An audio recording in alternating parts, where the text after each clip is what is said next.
Bismillahirrahmanirrahim. Alhamdulillahirabbil alamin wassalatu wassalamu ala Muhammadin wa ala alihi wa sahbihi ajma'in. Subhanaka la ilma lana illa ma 'allamtana innaka antal alimul hakim. Yang kami hormati dan kita muliakan semuanya, ketua pembangunan Masjid Nigeria, para pengurus IKN, ketua dan pengurus MT, bapak-bapak, ibu-ibu, keluarga besar Masjid Nigeria maupun yang datang dari tempat yang lain. Semoga Allah Subhanahu wa taala menjadikan kehadiran kita di sini memberkahi bagi kita semua, memudahkan semua urusan kita, dan Allah juga mengabulkan semua hajat kita. Amin ya rabbal alamin. Pagi ini insyaallah kita akan lanjutkan kajian surah Al-Maidah ayat 27. Surah Al-Maidah ayat 27.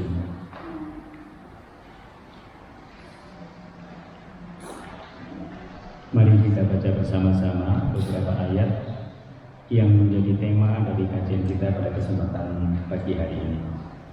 A'udzu billahi minasy syaithanir rajim. Bismillahirrahmanirrahim. Watslu 'alaihim naba'a ibnai Adam bil haqqi idh qarraba من أحدهما ولم يتقبل من الآخر قال لأقتلنك قال إنما يتقبل الله من المتقين لئن بسطت إلي يدك لتقتلني ما أنا بباسط يدي إليك إني أخاف الله رب العالمين إني أريد أن تبوء بإسمي وإسمك فتكون من أصحاب النار وذلك جزاء الظالمين فطوعت له نفسه قتل أخيه فقتله فأصبح من الخاسرين فبعث الله غرابا يبحث في الأرض ليريه كيف يواري سوءة أخيه قال يا ويلتى أعجزت أن أكون مثل هذا الغراب فأواري سوءة أخي فأصبح من النادمين من أجل ذلك كتبنا على بني إسرائيل أنه من قتل نفسا بغير نفس أو فساد في الأرض فكأنما قتل الناس جميعا ومن أحياها فكأنما أحيا الناس جميعا ولقد جاءتهم رسلنا بالبينات ثم إن كثيرا منهم بعد ذلك في الأرض لمسرفون إنما جزاء الذين يحاربون الله ورسوله ويسعون في الأرض فسادا أن يقتلوا أو يصلبوا أو تقطع أيديهم وأرجلهم من خلاف أو ينفوا من الأرض ذلك لهم خزي في الحياة الدنيا ولهم في الآخرة عذاب عظيم إلا الذين تابوا من قبل أن تقدروا عليهم فاعلموا أن الله غفور رحيم. صدق الله العظيم. Bismillahirrahmanirrahim. Watslu, dan bacakanlah ataupun ceritakanlah. Apa bedanya watslu dengan qara'a? Kalimat watslu atau kata watslu ini digunakan dalam Al-Quran untuk pembacaan terhadap sesuatu yang pasti benarnya, yang tidak diragukan lagi. Tapi kalau qara'a, yang kita baca itu bisa salah. Oleh sebab itu kalimat tala yatslu ini dipakai untuk Al-Quran. Karena kalau kita membaca Al-Quran, maka bacaan yang kita baca itu pasti benar. Berbeda dengan kalau kita baca buku. Bisa jadi informasi di buku itu salah atau sengaja dibuat salah. Sehingga kalimat yang digunakan adalah qara'a, bukan kalimat tala yatslu. Maka di sini dikatakan watslu, dan bacalah. Ceritakanlah alaihim, kepada mereka Muhammad, kepada orang-orang Yahudi, kepada orang-orang Quraisy, termasuk kepada orang-orang yang beriman. Sekaligus kalimat yatslu ini untuk mengatakan bahwa dulu mereka sudah pernah tahu cerita itu, tapi ceritanya itu ditambah-tambahin, dikurang-kurangin, sehingga menjadi sama cerita itu. Oleh sebab itu dalam Al-Quran di sini dikatakan watslu alaihim, apa yang dibacakan? Naba abnai Adamah. Naba itu cerita yang besar, cerita yang agung, yang di dalamnya mengandung pelajaran yang istimewa. Contoh, hari kiamat itu adalah hari yang agung. Sehingga Al-Quran mengatakan di dalam surah An-Naba, amma yatasa'alun anin naba'il adim. An-Naba itu peristiwa yang agung, termasuk cerita ini. Oleh sebab itu pada ayat ini bacakan kepada mereka Muhammad, kepada orang-orang Yahudi, kepada orang-orang musyrik, termasuk kepada orang-orang yang beriman, Naba abnai Adamah, yaitu berita tentang dua dari anaknya Nabi Adam alaihissalam, bil haqqi, dengan hak, dengan penuh kebenaran. Kalimat al-haq ini tadi untuk menunjukkan bahwa cerita ini sempat samar. Yang sebelumnya itu dijelaskan oleh Allah di dalam Alkitab, tetapi menjadi samar karena ditambah-tambahin, dikurang-kurangin oleh orang-orang Bani Israel. Ceritanya apa? Iz qarraba qurbanan. Kalau Al-Quran menggunakan kalimat iz, ini pasti pernah terjadi, yaitu ketika terjadi qarraba qurbanan, dua orang dari anaknya Nabi Adam itu melakukan kurban. Kurban itu apa? Jadi kurban itu secara bahasa mendekat kepada Allah, dari kata qaraba. Siapa yang mendekat kepada Allah Subhanahu wa taala, nah, dia sebenarnya melakukan kurban. Kurbannya dengan apa? Dengan harta yang kita miliki. Maka kurban dalam bahasa Arab itu hampir sama dengan kurban dalam bahasa Indonesia. Kita mau berkurban, berarti kita merelakan apa yang kita miliki untuk orang lain, siapapun dia. Dalam bahasa Arab, kurban pada saat itu iz qarraba qurbanan, ketika keduanya berkurban, mendekat kepada Allah Subhanahu wa taala dengan yang mereka miliki. Fatuqubbila min ahadihima, walam yutaqabbal minal akhar. Tidak dijelaskan di sini oleh Allah kurbannya menggunakan apa. Karena memang dalam Al-Quran itu disebutkan prinsip umumnya, tidak seluruhnya disebutkan. Qabil berkorban dengan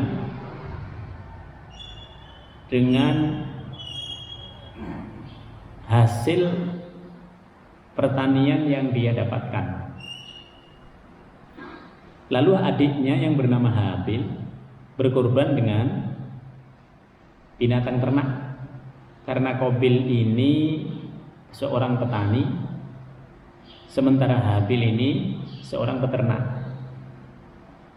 Ketika kedua-duanya mau dinikahkan oleh Nabiullah Adam alaihissalam, nah, di situ ada yang tidak menerima. Qabilnya tidak menerima karena dia dinikahkan dengan adiknya. Kenapa dinikahkan dengan selain kawan kembarnya? Jadi anaknya Nabi Adam itu ada 25. Seluruhnya lahir kembar, kecuali satu, Nabi Sis alaihissalam yang tidak kembar.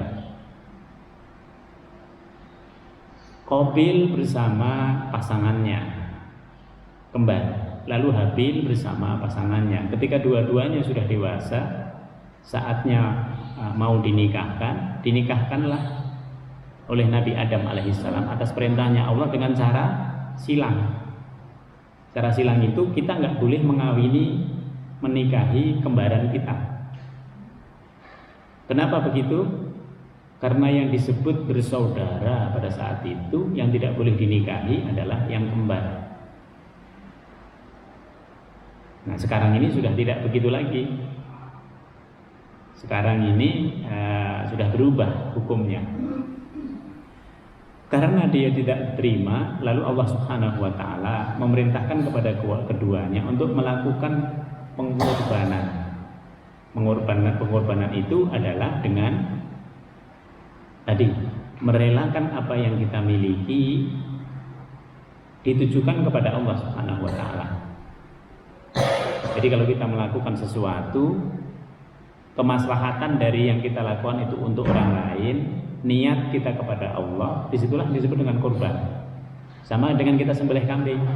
Kita sembelih kambing, sebagian kita makan, sepertiganya lagi kita hadiahkan kepada saudara-saudara kita, kolega-kolega kita, sepertiganya lagi kita sedekahkan kepada kaum fakir miskin. Maka yang kita lakukan itu kurban namanya. Demikian juga dengan Qabil dan Habil. Ketika dua-duanya disuruh berkurban dengan niat ikhlas kepada Allah untuk memperoleh keridhaan Allah Subhanahu wa taala, ternyata Qabil itu berkurban dengan hasil tanaman yang jelek, yang dia sendiri sebenarnya sudah nggak mau pakai. Sementara Habil memilih di antara binatang ternaknya itu yang terbagus. Ini terjadi pada banyak manusia. Kalau kita memberikan sesuatu, kita berinya yang jelek. Itu tabiat manusia. Karena dia sudah nggak perlu dengan yang jelek itu. Sudah saya kasih aja yang ini. Tapi kalau Habil, dia mindsetnya berbeda. Dia pilihkan yang terbaik karena selama ini Allah memberi yang terbaik kepadanya, tidak pernah membeli yang terjelek. Sehingga di antara binatangnya itu dia pilihkan dulu yang terbaik.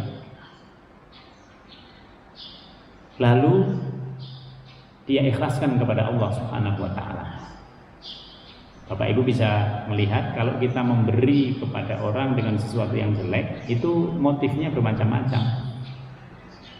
Bisa jadi tidak ikhlas karena Allah Subhanahu wa taala. Tapi kalau kita memberikan yang terbaik, motif ikhlas kepada Allah Subhanahu wa taala jauh lebih besar.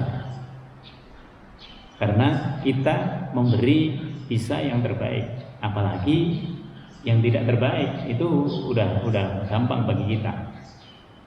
Maka dalam Al-Quran itu sampai dikatakan kita tidak bisa disebut melakukan kebajikan kalau tidak mampu memberi yang terbaik yang kita miliki.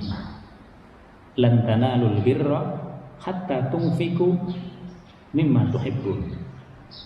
Engkau tidak betul-betul disebut sebagai orang yang ahli berinfak kalau dalam berinfak yang bermacam-macam itu belum bisa menginfakkan apa yang engkau cintai. Yang kita cintai ini dengan banyak, ya kan? Biasanya orang kalau punya barang yang dia cintai, tidak mungkin dia diinfakkan. Infak yang paling tinggi derajatnya adalah berinfak dengan apa yang kita cintai. Nah, maka pada ayat ini Qabil dan Habil berbeda. Lalu apa yang terjadi? Fatuqbila min ahadihima walam yutaqabbal minal akhar. Pada saat itu infaknya seseorang, korbannya seseorang itu diterima atau tidak, itu langsung diberitahukan. Fatuqbila min ahadihima, Allah menerima korbannya Habil, walam yutaqabbal minal akhar. Sedangkan pada saat yang sama Allah tidak menerima korbannya. Allah menerima korbannya Habil, sementara pada saat yang sama Allah tidak menerima yang punya Qabil. Tidak diterima dia, karena memang niatnya tidak ikhlas. Dia mengambil yang jelek yang dia miliki. Lalu setelah itu Qabilnya dendam, datanglah kemudian sifat iri bermacam-macam. Lalu ada keinginan untuk membunuh adiknya, karena untuk bisa mendapatkan apa yang akan dijodohkan oleh orang tuanya. Dia ingin menikahi orang yang menjadi kembarannya. Qala la'aqtulannak. Niat itu kemudian disampaikan kepada Habil. Qala la'aqtulannak. Niscaya nanti pada suatu saat nanti saya akan membunuhmu. Jadi tidak langsung. Oleh sebab itu kalau kita perhatikan, kalau kita punya niat itu biasanya dikuatkan dulu niatnya. Niat yang baik perlu dikuatkan, niat yang buruk demikian juga, sama-sama perlu dikuatkan. Usaha yang baik perlu betul-betul diusahakan. Sebenarnya orang berbuat buruk juga dia perlu usaha. Bahkan bahasa kita sekarang kalau nggak kreatif itu pencuri itu nggak berhasil, maling itu nggak berhasil, pencopet itu nggak berhasil kalau nggak kreatif. Jadi ternyata untuk jadi pencopet segala macamnya itu perlu kreatif. Demikian juga dengan berbuat baik. Qala la'aqtulannak. Apa jawabnya Habil? Qala innama yataqabbalullahu minal muttaqin. Sesungguhnya kalau kita beramal, amal yang betul-betul diterima oleh Allah itu kalau dasarnya beriman, yang kedua dasarnya ikhlas. Itulah muttaqin. Jadi kita di sini melakukan apa saja disebut muttaqin itu kalau dasarnya iman, dasarnya ikhlas. Itu yang betul-betul diterima oleh Allah Subhanahu wa taala. La imbasat ilayya yadaka litaqtulani.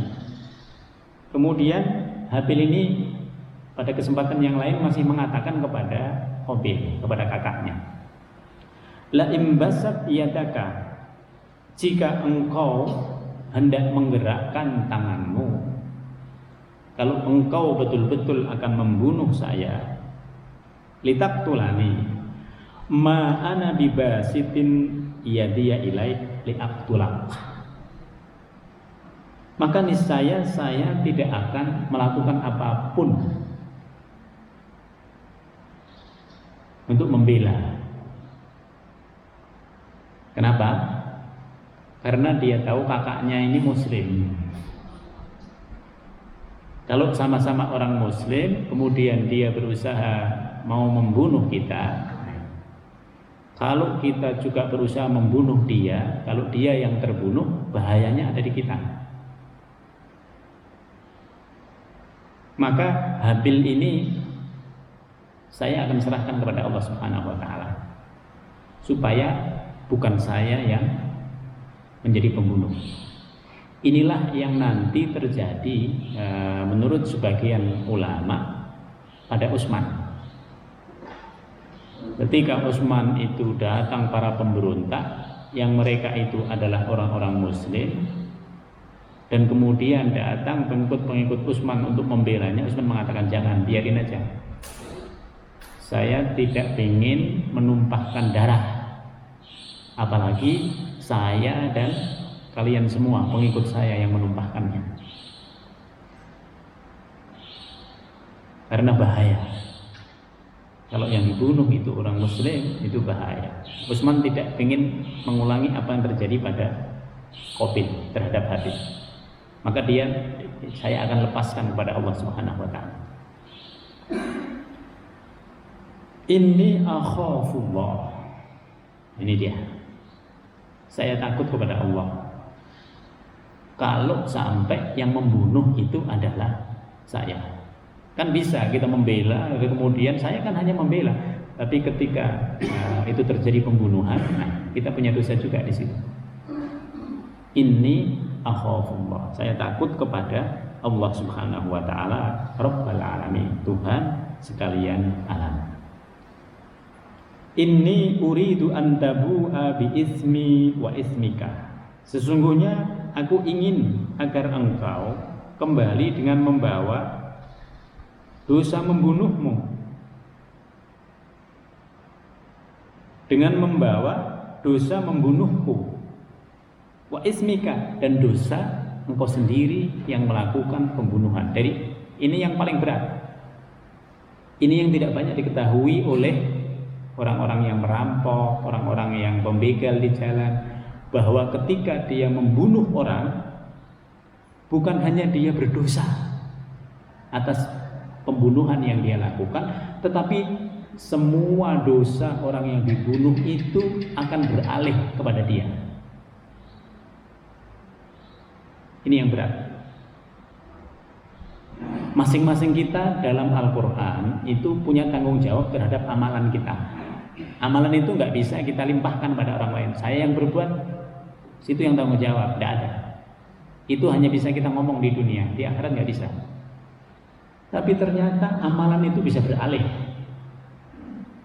Semua perbuatan buruk seseorang ketika dia dibunuh akan pindah kepada yang membunuh. Itu yang bahaya. Maka Habil mengingatkan kepada kakaknya, kalau engkau sampai membunuh saya, ini diingatkan oleh Habil, engkau akan membawa dosamu, sekaligus engkau membawa dosaku. Kalau dosanya Habil kan mungkin nggak banyak, ya kan? Orang taat dia. Coba kalau yang kita bunuh itu orang yang banyak dosanya, kira-kira gimana? Kita menanggung dosa kita sendiri aja nggak bisa, pasti di neraka kita. Bagaimana kalau kita menanggung dosa orang yang kita bunuh? Oleh sebab itu pembunuhan itu luar biasa hukumannya. Sebab kalau dia tidak dibuat luar biasa, extraordinary pembunuhan itu, kalau tidak dibuat seperti itu, orang akan gampang membunuh.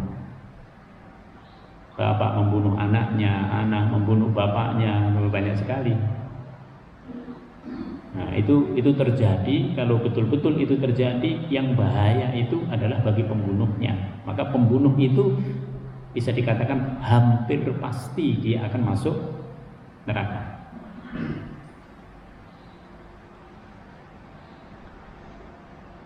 Fatakuna min ashabin nar. Coba. Karena engkau membawa dosa membunuhmu, engkau juga membawa dosa saya yang engkau bunuh, fatakuna, niscaya engkau akan menjadi ashabun nar, penghuni dari neraka. Wadzalika jazaa'udz dzalimin, dan itulah balasan yang paling tepat bagi orang-orang yang berbuat aniaya. Maka aniaya yang besar di bawahnya kemusyrikan adalah membunuh. Membunuh itu dosa besar. Termasuk seorang ibu misalnya membunuh anak kandungnya sendiri atau yang ada di kandungannya. Besar dia. Menghilangkan hak orang lain untuk hidup. Coba kalau orang itu masih bisa hidup, apa yang bisa dia lakukan? Banyak sekali kebaikan yang harus dia lakukan. Tetapi karena dia dibunuh, dia habis dia. Tidak bisa melakukan perbuatan-perbuatan yang seharusnya. Inilah dosa besar di bawahnya musyrik, yaitu membunuh orang lain. Fatawwa'at lahu nafsuhu qatla akhihi, maka nafsunya Qabil tawwa itu mengikuti kemauannya, dari kata taat, tunduk pada kemauan. Jadi kita ini punya kemauan. Kemauan kita itu nanti ada dua, ada kemauan yang baik, ada kemauan yang buruk. Kalau kita biasa berbuat baik, nafsu kita ini akan taat untuk ngikutin kebaikan. Kalau kita biasa berbuat buruk, nafsu kita ini juga tawwa, akan tunduk mengikuti apa yang kita mau. Oleh sebab itu, setiap manusia bertanggung jawab atas perbuatannya. Kita bebas melakukan apa saja. Tapi atas nama kebebasan itu kita bertanggung jawab kepada Allah Subhanahu wa taala. Maka orang mau menjadi orang yang baik itu pilihan dia. Orang mau menjadi orang muslim itu pilihan dia. Tidak ada lagi nanti alasan, oh saya nggak menjadi muslim karena bapak saya gini. Sekian tahun engkau diberikan kesempatan untuk berpikir setelah engkau balik, tapi engkau tidak gunakan. Fatawwa'at lahu nafsuhu, nafsulah yang mendorong dia untuk melakukannya. Qatla akhihi, untuk membunuh saudaranya sendiri. Faqatalahu, lalu terjadilah pembunuhan itu. Dalam riwayat dikatakan bisa jadi malam hari itu. Biasanya pembunuhan itu dilakukan malam hari. Faqatalahu fa asbaha minal khasirin. Lalu subuh-subuhnya nanti atau menjelang subuh. Lalu setelah itu ketika pagi hari dia merasa, aduh ternyata saya nyesel sudah membunuh adik saya. Setelah Habil itu terbunuh, dia nyesel. Semua perbuatan buruk itu akan mendatangkan penyesalan. Contoh misalnya orang berzina. Sebelum berzina, semangat ya. Tapi begitu sudah perbuatan zina itu terjadi, dia nyesel. Aduh, terjadi itu. Dia tahu dosa besarnya berzina. Banyak hal yang dilakukan oleh manusia yang dia sebenarnya mengetahui itu tidak boleh dilakukan. Setelah dilakukan, dia akan nyesel. Fa asbaha minal khasirin. Tetapi pandangan ini, pandangan yang mengatakan bahwa bisa jadi malam hari itu tidak kuat, karena tidak ada dasarnya. Kalimat fa'asbaha di sini tidak berarti satu bahwa pagi harinya lalu dia menyesal, tidak. Tetapi fa'asbaha itu artinya jadi.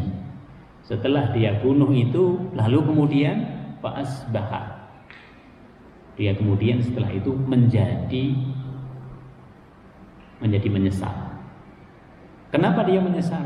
Karena dia lihat bagaimana dia hidup, bagaimana melihat adiknya mati. Ternyata mati. Bingung dia. Nah, setelah itu bingung dia harus melakukan apa. Tidak tahu dia harus gimana. Tidak tahu dia. Nah, dia bingung. Muter lagi pikirannya setelah berhasil membunuh adiknya itu. Kemudian setelah beberapa lama, Fa ba'atsallahu ghuraban. Allah lalu mengutus seekor burung. Yabhasu fil ard. Seorang burung gagak yang satunya menggali tanah untuk memperlihatkan kepadanya liyuriyahu kaifa yuwari sau'ata akhi. Bagaimana dia seharusnya menguburkan mayat saudaranya. Inilah yang disebut oleh para ulama. Jadi wahyu itu bermacam-macam. Antara lain kalau Allah menunjukkan sesuatu, isyarat untuk melakukan sesuatu, disitulah juga wahyu. Maka Allah mengutus burung gagak. Lalu burung gagak itu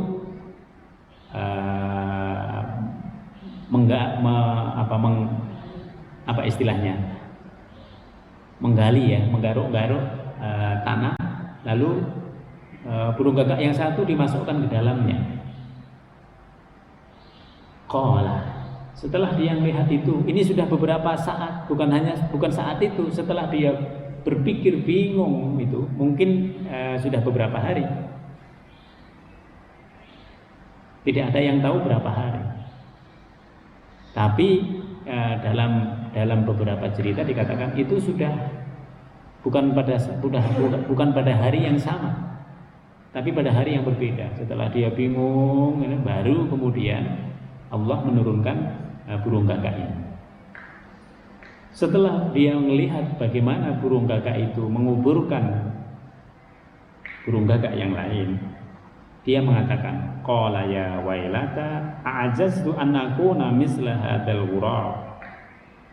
Aduhai, betapa bodohnya saya, kata dia. Ini untuk menegaskan bahwa manusia itu terbatas pengetahuannya.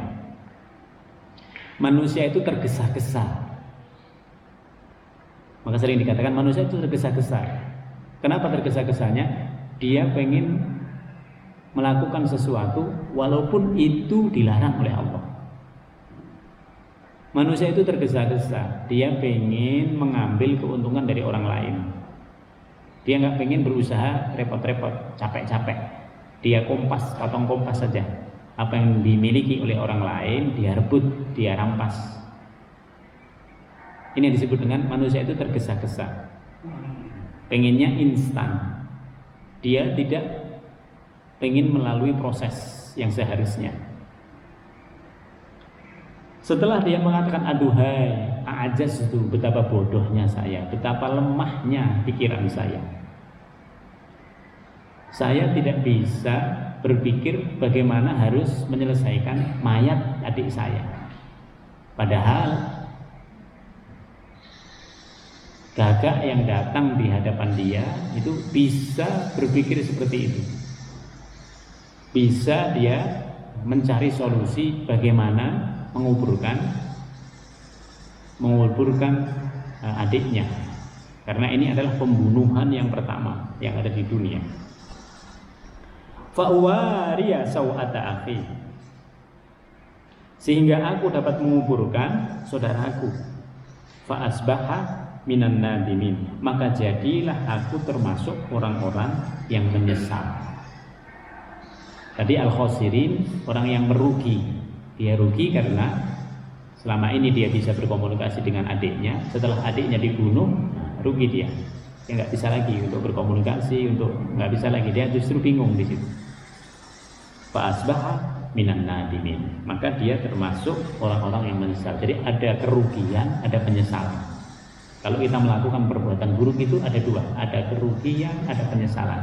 Itu selalu. Min ajli dzalik, karena besarnya efek yang disebabkan oleh pembunuhan itu. Min ajli dzalik, katabna ala bani Israil, kami tetapkan kepada bani Israil, annahu man qatala nafsan bighairi nafsin, bahwasanya barang siapa membunuh jiwa bighairi nafsin, dengan tanpa ada alasan yang jelas, bukan karena dia membunuh kita atau dia membunuh orang lain, maka nanti ada hukum kisos. Nanti ada hukum qisas kalau orang itu membunuh orang lain tanpa alasan yang dibenarkan oleh syariat, maka dia harus dibunuh. Karena di dalam qisas itu ada harapan hidup bagi orang lain. Supaya apa? Supaya pembunuhan itu tidak gampang terjadi. Maka orang yang membunuh itu harus dibunuh. Karena kalau cuma dimasukkan ke penjara, dia nggak kapok dia. Banyak residivis keluar dari penjara, bunuh lagi, nyuri lagi, ngerampok lagi, banyak. Maka orang yang seperti itu harus dibunuh. Ini dalam hukum syariat. Katabna ala Bani Israel, kami telah tetapkan kepada Bani Israel, barang siapa yang membunuh orang lain tanpa ada alasan yang benar, tanpa ada alasan yang dibenarkan oleh syariat, atau dia membunuh orang lain itu bukan karena dia membunuh, au fasadin fil ard, atau dia berbuat kerusakan di muka bumi. Apa berbuat kerusakan di muka bumi ini? Mengambil harta orang lain melebihi 1 nisab. Dia ngerampok itu kan sebanyak yang dia dapat, segitu juga diambil. Ini termasuk fasad, au fasadin fil ard. Atau kalau enggak, dia nakut-nakutin. Karena orang-orang yang membunuh ini sudah punya geng, nanti nakut-nakutin masyarakat yang ada di situ. Ini juga termasuk fasad. Oleh sebab itu, kalau ada kelompok yang melakukan perbuatan kemungkaran, harus segera diantisipasi. Kalau tidak, dia menjadi pihak yang meresahkan masyarakat. Ini termasuk fasad. Jadi geng-geng pembunuh, geng-geng narkoba itu adalah termasuk fasad di sini. Faka'an nama qatalan nasa jami'an. Barang siapa yang membunuh satu orang, seakan-akan dia membunuh seluruh manusia. Ini karena masing-masing manusia itu punya sisi kemanusiaan yang harus dihargai. Oleh sebab itu kalau dia membunuh satu orang sama dengan membunuh seluruh manusia. Nah, ayat ini Bapak Ibu sekalian ditetapkan oleh Allah Subhanahu wa taala hukumnya karena nanti terjadi pembunuhan oleh orang-orang Bani Israel terhadap para nabi. Para nabi dibunuh, coba. Kira-kira dosanya seperti apa? Di situ. Katakanlah para nabi ini tidak punya dosa, ya. Tapi keberadaan dia yang seharusnya seandainya dia masih hidup, itu kebaikannya seperti apa? Berapa banyak orang yang bisa diajak kebaikan oleh seorang nabi? Maka nanti keburukan-keburukan orang yang mengikuti ini ditumpahkan kepada yang membunuhnya. Nah, di situ beratnya. Nah, oleh sebab itu membunuh satu orang itu sama dengan membunuh seluruh jiwa. Karena kalau dibiarkan ini akan merajalela. Waman ahyaha, dan barang siapa memelihara kehidupan manusia, membela orang supaya tetap hidup, waman ahyaha, dan barang siapa memelihara kehidupan seseorang, faka'annama ahyanna sajami'ah, sama seperti dia menghidupkan seluruh orang yang ada di dunia ini. Coba.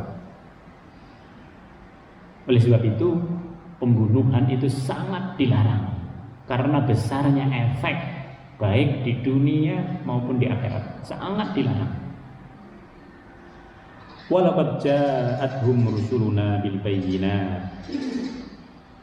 Sungguh telah datang kepada mereka rasul-rasul kami bil bayyinat, dengan membawa keterangan-keterangan yang jelas, yaitu berupa wahyu yang berasal dari Allah Subhanahu wa taala. Summa inna katsiran minhum ba'da dzalika fil ardi lamusrifun. Tetapi kemudian banyak di antara mereka manusia yang tidak mengikuti para rasul itu, mereka setelah tidak mengikuti para rasul, mereka melampaui batas.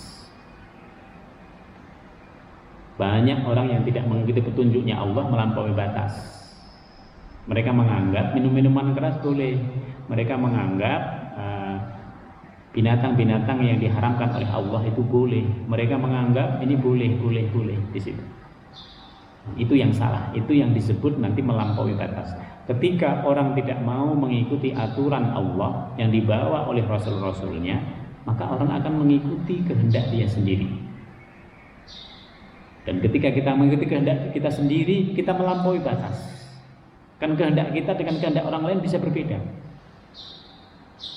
Kita maunya begini, orang lain mau lebih lagi begini, orang lain lagi mau lebih begini lagi.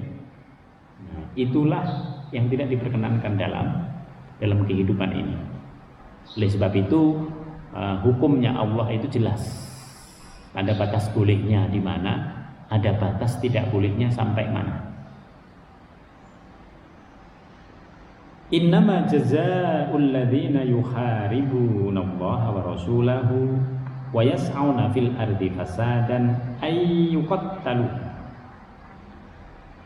Sesungguhnya hukuman bagi orang-orang yang memerangi Allah juga memerangi Rasulnya. Jadi kalau memerangi Allah, memerangi Rasul, atau memerangi pewaris para Rasul, para ulama, wa rasulahu, dan Rasulnya Allah, wa yas'auna fil ardi fasada, dan dia berupaya untuk membuat kerusakan di muka bumi ini. Tadi membunuh Rasul, menghalang-halangi dakwahnya, terus kemudian mendustakan apa yang dibawa oleh Rasul, lalu memeranginya. Ini di sini, wa yas'auna fasadan fil ard. Hukumannya apa? Ini Allah, hukumannya itu ayyuqattalu. Hukuman yang pas itu mereka dibunuh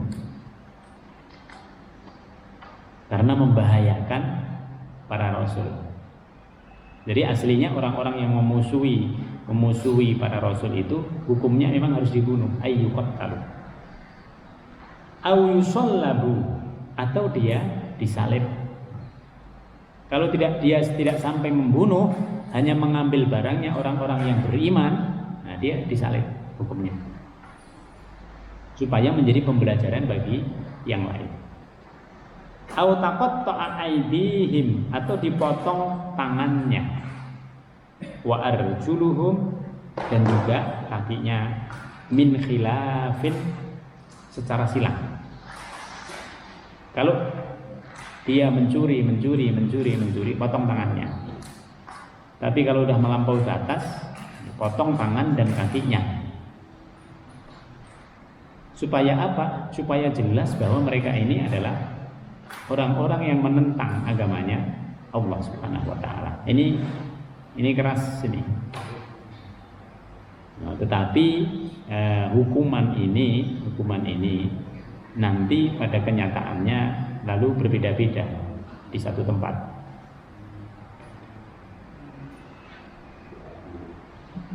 Au yunfau minal ard, atau kalau mereka sudah keterlaluan juga, mereka harus dideportasi dari tempat keramaian orang.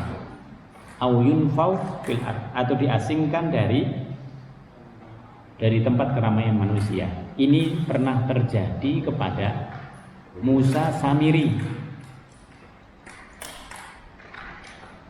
yaitu muridnya Nabi Musa yang mengajak nanti kepada orang-orang untuk menyembah sapi yang dibuat dari emas. Nah, lalu kemudian Musa Samiri ini diasingkan, dijauhkan dia dari keramaian manusia karena memang sudah melampaui batas. Jadi hukuman ini pada zaman Bani Israel itu pernah terjadi semuanya. Dzalika lahum khizyun fid dunya. Semuanya itu Tujuannya agar mereka kapok mendapatkan kehinaan di dunia. Walahum fil akhirati adzabun adzim, dan itu belum berkaitan dengan siksaan Allah yang agung nanti ketika di akhirat. Jadi hukuman dunia dengan hukuman di akhirat berbeda. Oleh sebab itu para ulama mengatakan, bagaimana kalau hukum di negara itu berbeda? Dia mencuri, dia membunuh, tapi hanya dimasukkan ke penjara. Nanti hukuman yang ada di dunia ini ditambahkan di akhirat. Karena memang hukum ini ditegakkan oleh Allah Subhanahu wa taala untuk mengatur keseimbangan hidup. Maka di negara yang hukumnya tidak jelas, para pembunuh akan merajalela. Tapi kalau negara itu jelas hukumannya, apalagi mau menggunakan hukum sesuai dengan syariat yang ada dalam agama Islam, Bapak Ibu bisa lihat kehidupan mereka jauh lebih aman. Tadi sebabnya, karena di dalam hukum qisas itu ada jaminan keamanan. Orang takut dia mau membunuh orang lain. Maka di Arab orang bisa bertengkar. Orang bisa bertengkar tapi hanya mulut. Bapak Ibu bisa lihat aja. Orang bertengkar hanya mulut. Bertengkarnya itu. Tapi di Indonesia begitu bertengkar, bergerak itu, tangannya bergerak, kakinya bergerak, dia pakai senjata. Nah di situ. Ini bedanya. Karena mereka takut kalau membunuh. Siapapun yang membunuh bahaya di situ. Inilah kenapa menjadi berbeda nanti. Sementara di Indonesia kita bisa saksikan di TV, waduh, setiap hari ada pembunuhan. Nah, seperti itu. Illal ladzina tabu, kecuali nanti pembunuh ini bertaubat. Illal ladzina tabu. Jadi walaupun dia pembunuh masih ada kesempatan. Kesempatannya itu bertaubat. Illal ladzina tabu min qabli an taqdiru alaihim, sebelum kamu dapat menguasai mereka. Jadi taubat ini bukan hanya saya udah habis itu taubat kepada Allah, bukan. Taubat ini kalau kita mengikuti para ulama, terutama para sahabat, membayar semua yang sudah dilakukan itu. Dulu membunuh siapa? Kira-kira untuk bisa mendapatkan kerelaan orang yang dibunuh ini apa yang harus dilakukan? Semua harus diarahkan ke situ. Berapa yang dibunuh? Masing-masing ini harus didatangi oleh dia. Wa aslahu, dan terus berbuat baik. Karena kalau orang bertaubat ini tidak terus berupaya berbuat baik, dia bisa kembali. Dia bisa kembali ke perbuatannya yang dulu. Kenapa banyak residivis? Itu karena memang dia tidak melakukan islah, dia tidak melakukan perbaikan yang sesungguhnya. Dia hanya biasa-biasa saja. Ketika diajak kawannya lagi untuk melakukan pembunuhan, pencurian dan lain sebagainya, dia mau lagi dia. Nah di situ. Jadi di dalam taubat ini ada islah, wa aslahu. Kemudian dia istiqomah. Dia terus berbuat kebajikan. Fa'lamu, dan ketahuilah, annallaha ghafurun rahim, bahwa sesungguhnya Allah Subhanahu wa taala itu Maha Pengampun. Apa ini artinya? Artinya semua perbuatan manusia, termasuk yang dosa besar, kalau orang tersebut mau masih bertaubat kepada Allah Subhanahu wa taala, Allah masih membuka kesempatan untuk bertaubat. Maka di sini dikatakan, ketahuilah bahwa Allah Subhanahu wa taala Ghafurun, Maha Pengampun. Dan kalau orang sudah diampuni oleh Allah Subhanahu wa taala, Rahimun, dia akan mendapatkan rahmatnya Allah Subhanahu wa taala. Kita orang yang baik-baik, ya, yang dari sejak keislamannya itu menjauhi perbuatan dosa, itu kan tidak perlu bertaubat seperti orang-orang yang berbuat dosa besar. Oleh sebab itu kalau kita bertaubat berbeda dengan taubatnya mereka, maka lebih mudah bagi kita untuk bisa meraih ampunan dari Allah Subhanahu wa taala. Karena kita setiap hari sudah berada dalam rahmatnya Allah. Kita menjauhi dosa-dosa besar, kita berusaha menjauhi dosa-dosa besar. Nah, oleh sebab itu pendekatan kita kepada Allah itu akan memberikan efek terhadap ampunan yang berasal dari Allah Subhanahu wa taala, dan itu akan memudahkan kita untuk meraih rahmatnya Allah Subhanahu wa taala. Kesimpulan yang bisa kita ambil Bapak Ibu sekalian, pada tema kali ini Allah Subhanahu wa taala menjelaskan kepada kita jangan sampai orang yang beriman melakukan dosa besar, terutama pembunuhan. Kalau orang beriman melakukan dosa besar, taubatnya harus besar. Kalau tidak taubat besar, ini bisa kembali dia menjadi pembunuh, bisa kembali dia menjadi pendosa besar. Nah, oleh sebab itu, walaupun Allah Subhanahu wa taala membuka ampunannya bagi orang-orang yang berdosa besar ini, tetapi berat sesungguhnya untuk bisa kembali menjadi orang yang baik. Katakanlah orang itu sudah bertaubat, katakanlah orang itu sudah menjadi orang baik. Tapi kan orang masih melihat, oh dia dulu pembunuh, ya kan? Orang jadi takut sama dia. Karena bisa jadi yang namanya pembunuh nanti kembali lagi dia menjadi pembunuh. Demikian Bapak Ibu sekalian, semoga Allah Subhanahu wa taala melanggengkan kita sebagai orang-orang yang beriman, yang baik, yang menjauhi terhadap perbuatan-perbuatan dosa besar. Karena perbuatan dosa besar itu sulit untuk meminta ampunan, terutama kepada orang yang ada di dunia dan terkhusus kepada Allah Subhanahu wa taala. Demikian, mari kita tutup dengan bacaan doa. Bismillahirrahmanirrahim. Alhamdulillahirabbil alamin. Hamdan na'imin, hamdan syakirin, hamdan yuafi ni'amahu wa yukafi mazidah. Ya Rabbana lakal hamdu kama yanbaghi li jalalika al-karim wa sultan. Allahumma barik lana fi majlisina hadza wa barik lana fi usratina wa barik lana fi dzurriyyatina wa barik lana fi ilmina. Rabbana innaka 'afuwwun karim tuhibbul 'afwa fa'fu 'anna. Allahumma ij'al jam'ana hadza jam'an mubarakan marhuma wa tafarraqna min ba'dihi tafarraqan ihsanan ma'suma. Subhanakallahumma bihamdika nasyhadu an la ilaha illa anta nastaghfiruka wa natubu ilaik. Subhana rabbika rabbil izzati amma yasifun. Wassalamun 'alal mursalin walhamdulillahi rabbil alamin. Demikian kurang lebihnya, mohon maaf. Assalamualaikum warahmatullahi wabarakatuh.